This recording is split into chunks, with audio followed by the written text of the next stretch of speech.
C'est vrai, quand j'étais gamin, tu vois, on disait qu'en 2025, c'est sûrement la famine sur Terre. Et sur le coup, il s'était posé la question de comment on fait pour récupérer des protéines d'insectes.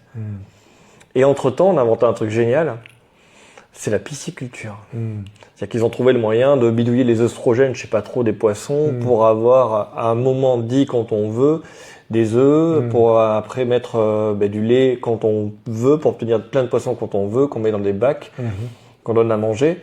Et moi, on m'avait dit, tu vas voir, ça va être compliqué de manger à sa faim en 2025 ou 2026.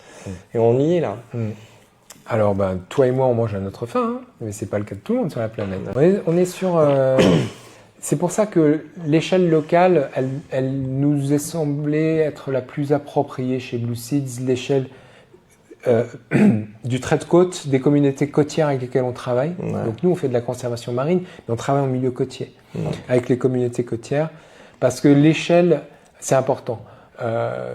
Toi et moi, on peut rien faire contre l'expansion des palmeraies à huile en Indonésie, en Asie du Sud-Est.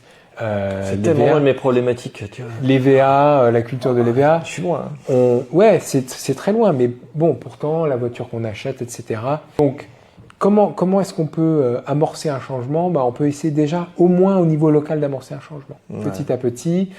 Et c'est pour ça que, la question de la circularité des ressources, la question de ce qu'on appelle le circuit court, donc la distance, ce qu'on appelle le local, c'est très important.